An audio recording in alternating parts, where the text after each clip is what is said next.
They doubted her. They whispered behind her back. The professor tried to humiliate her in front of everyone. But when she picked up the chalk, she did something no one saw coming. Monica Ellison stepped into the lecture hall, her fingers gripping the strap of her backpack a little tighter than usual. The air inside was still, yet heavy, as if the walls carried the weight of years of expectations. She wasn't new to this feeling, walking into spaces where people questioned her before she even had the chance to speak. But today, it felt different. She took her seat near the front, flipping open her notebook. Around her, students chatted in hushed voices, some exchanging glances, others scrolling through their phones, waiting for class to begin. The room itself was massive, high ceilings, rows of seats that stretched toward the back, a large chalkboard dominating the front, the kind of place designed to make students feel small, to remind them that they had to earn their place here. Dr. Richard Henshaw entered, his presence commanding immediate silence. He was a man whose reputation preceded him, brilliant, ruthless, the kind of professor who took pride in breaking students before molding them into something stronger. But not everyone got the chance to be rebuilt. Monica had studied under pressure before. Long nights, intense problem sets, competitions where one wrong move could cost her everything. But this was different. This wasn't just about proving she understood calculus. It was about proving she belonged. Henshaw placed his leather-bound notebook on the desk, scanning the room. His gaze swept past the students in designer sweaters and tailored blazers, before landing on Monica. His lips curled into something that wasn't quite a smirk, but close. "Miss Ellison," he said, stretching out her name just slightly, enough to make it feel like an unfamiliar word. "Let's see what you've got. Come up and solve this for us." A quiet rustling spread through the room. It wasn't just the usual movement of students adjusting in their seats. It was something else. Curiosity, maybe even amusement. Monica knew exactly what this was. A test, and not just an academic one. She closed her notebook and rose from her seat, walking to the front with measured steps. She wouldn't rush, wouldn't hesitate. Any sign of nervousness would be seen as confirmation of what they already assumed. Henshaw handed her the chalk. Stepping aside, she stared at the equation. It was designed to trip students up, a multivariate function requiring both precision and intuition. Not impossible, but difficult enough to make an example out of whoever attempted it. She heard a whisper behind her. She's going to mess it up. Another voice, more skeptical than cruel. Let's see if she even knows where to start. She blocked them out. Numbers had always made sense to her in a way people didn't. The problem wasn't about whether she could solve it. It was about whether they were ready for her to. Taking a breath, she lifted the chalk and made her first mark. But she wasn't just going to sit it. She was going to change the way they saw her. The moment Monica's chalk touched the board, the room grew quieter. The occasional shuffle of her paper, the faint tapping of a pen against a desk. All of it faded as eyes locked onto her. She moved with precision, writing out the first steps without hesitation. The problem wasn't just about getting the right answer. It was about efficiency. A straightforward approach would work. But Monica saw a shorter path, one that skipped unnecessary steps, one that someone who truly understood the material would recognize instantly. Dr. Henshaw stood with his arms crossed, watching her closely. His usual expression of controlled indifference hardened into something more focused. He wasn't just observing, he was waiting for her to slip. Monica reached the midpoint of the solution, pausing just long enough to check her work. It wasn't doubt, it was habit. She had learned long ago that people would scrutinize her every move, so she made sure there was nothing to question. The whispers that had started before had stopped. The students who had exchanged smug glances now leaned forward slightly, some adjusting their seats as if they needed a better view. She kept going. The equation was unraveling before her, piece by piece, falling into place exactly as she had predicted. Behind her, someone exhaled sharply. "She's actually doing it." Another voice, lower, almost begrudging.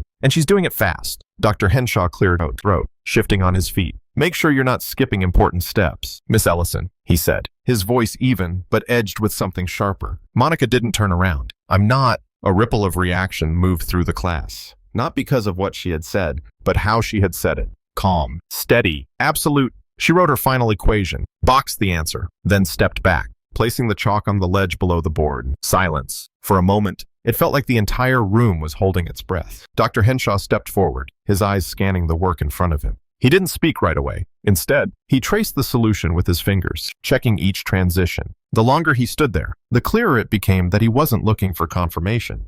He was searching for a mistake. Monica watched, arms crossed, waiting. Finally, Henshaw let out a short breath, his jaw shifting as he turned back to the class. An unconventional approach, he said, but correct. The words hung in the air, and in them was an admission that he hadn't expected to make. Then, from the back of the room, another voice spoke. "That wasn't just correct," Dr. Elaine Parker said, standing up from her seat. "That was brilliant. But while one professor acknowledged her, the other wasn't ready to let this moment belong to Monica just yet. Dr. Henshaw's fingers tapped lightly against the podium as he processed what had just happened. His usual smirk was gone, replaced by something more rigid. He turned back to the board, glancing over Monica's again, searching for a flaw, a weakness, anything that would allow him to regain control of the moment. The students sat frozen in their seats, their attention glued to what would happen next. Monica could feel their stares, the weight of their shifting opinions. Some had expected her to stumble, but now they were waiting for Henshaw's next move. Interesting, he finally said, his voice measured. But let's take a closer look. Monica exhaled quietly, already anticipating his next step. When someone like Henshaw lost control of the narrative, they didn't admit defeat, they redirected. He picked up a fresh piece of chalk and underlined part of her solution. You chose to bypass the traditional method here, cutting directly to the derivative transformation, he said, tilting his head. Tell me, Miss Ellison, why did you assume this was the best approach there? It was a subtle trap, disguised as a question. He wasn't doubting her answer. He was questioning her authority to make that decision in the first place. Monica didn't flinch. Because the traditional method introduces unnecessary steps, this approach eliminates redundant calculations and reaches the answer faster. A few students shifted in their seats. Some scribbled notes, realizing she had just explained a more efficient way to solve the problem than what they had been taught. Henshaw raised an eyebrow, his expression unreadable. And what if I told you that cutting steps can sometimes lead to miscalculations? Monica met his gaze evenly. It can, but it didn't. A low chuckle escaped from somewhere in the room. The tension cracked just slightly as students recognized what had just happened. Dr. Henshaw pursed his lips, his grip on the chalk tightening. Confidence is commendable, Miss Ellison. But let's test it, shall we? He turned back to the board and, with swift movements, wrote out another equation. This one was even more complex, a problem layered with variables, limits, and exponentials, meant to trip up anyone who dared attempt it without careful planning. He stepped aside, gesturing toward the board. Let's see if your method holds up here. Monica didn't hesitate. She stepped forward, picked up the chalk, and studied the equation. It was difficult, that much was clear. But difficult wasn't impossible. She started writing. This time, she felt the weight of the room differently, not just expectation, but something else. Interest, curiosity. The once dismissive glances had changed. Students who had barely acknowledged her before were now leaning forward, their pens hovering over their notebooks, waiting to see how she would approach the problem. She worked through the first set of transformations, moving with the same controlled precision as before. She didn't pause, didn't second-guess. The board filled with calculations, each line flowing seamlessly into the next. 5 minutes passed, then 10. Dr. Henshaw remained silent, watching as the problem unfolded before him. Finally, Monica reached the end. She boxed her answer, capped the marker, and stepped back. She turned to face him. That's the solution. Henshaw stared at the board. His face betrayed nothing, but his silence spoke louder than words. Then, Dr. Parker stood from the back of the room. That, she said, walking toward the front, is nothing short of genius. But while the professors were processing what had just happened,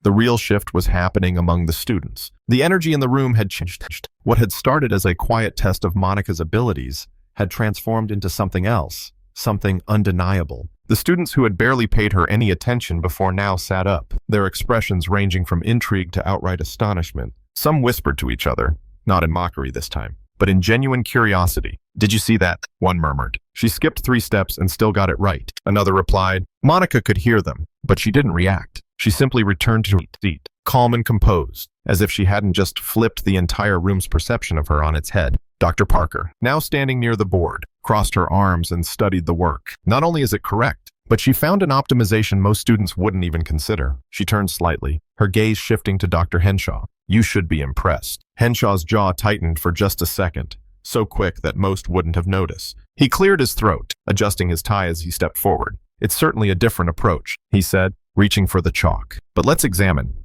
Parker cut him off. No need. Her tone was light but firm. I've already checked it. It's flawless. For the first time, Henshaw hesitated. He had built his career on being the final authority in his classroom, the one who dictated what was right, what was acceptable, what was worthy of recognition. And yet, here was a first-year student, one he had clearly underestimated, challenging that unspoken order without ever saying a word. Monica kept her eyes forward, waiting for what would come next. A few seats over, a student who had previously laughed at her now raised his hand. Professor, he asked, hesitating slightly, can Monica explain how she saw that shortcut? I wouldn't have even thought to approach it that way. Monica blinked, momentarily surprised. She had expected resistance, maybe even more dismissal. But this was different. Dr. Parker nodded. That's an excellent idea. She turned to Monica. Would you mind walking them through your reasoning? For the first time that day, Monica hesitated.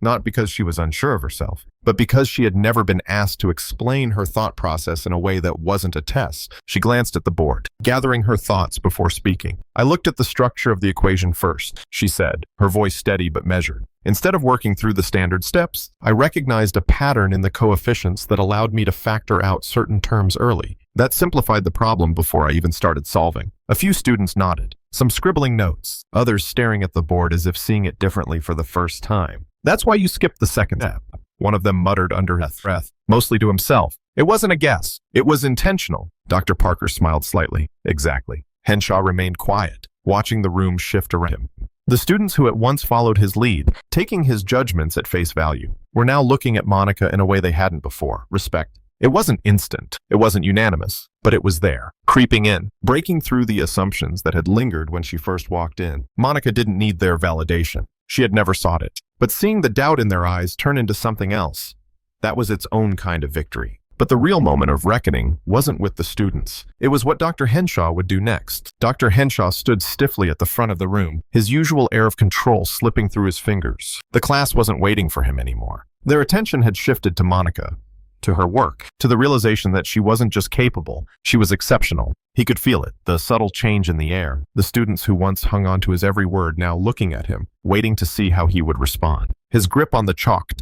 Well, he finally said, his voice carefully neutral. It seems Miss Ellison has a unique way of approaching the material. Unique. A word that danced dangerously close to dismissal. Dr. Parker, standing a few feet away, caught it immediately. I'd call it advanced, she countered, tilting her head slightly. She didn't just solve the problem, she optimized it. That's not just talent, that's mastery. Henshaw's lips pressed into a thin line. He was cornered, and he knew it. His usual tactics wouldn't work here, not after Monica had proven herself so decisively, not with Parker reinforcing it. So he did what men like him did best. He adjusted his tie, forced a thin smile, and nodded. Yes, well, I suppose we'll see how she performs on the next exam. Monica didn't flinch, but she understood exactly what he meant. This wasn't over. But it didn't have to be. She had made her point as the class gathered their things. The murmurs returned, but they were different now. Students who had ignored her before now glanced at her with curiosity, some with admiration, others with quiet uncertainty, as if they were recalibrating their assumptions in real time. One of them, a guy who had openly doubted her earlier,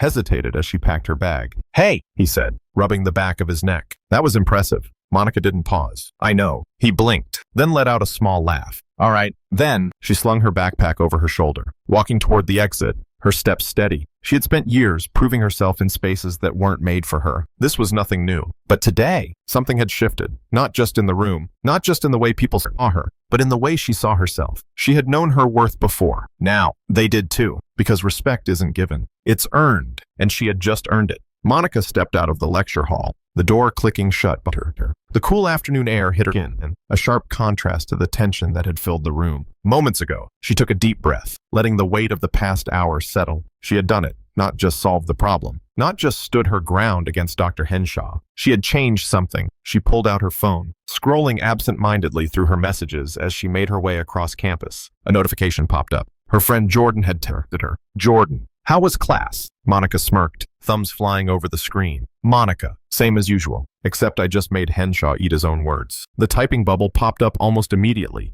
Jordan, no way. What happened? Monica considered how to summarize it in a single message. Monica, let's just say he thought he could embarrass me. He ended up embarrassing himself. Jordan's reply came in seconds. Jordan, that man has been a problem for years. About time someone put him in his place. Monica exhaled a short laugh. She wasn't naive. One class, one moment wouldn't change everything. Henshaw wasn't going to suddenly respect her. Some students would still see her as an outsider. But this wasn't about them. It was about every student who would come after her.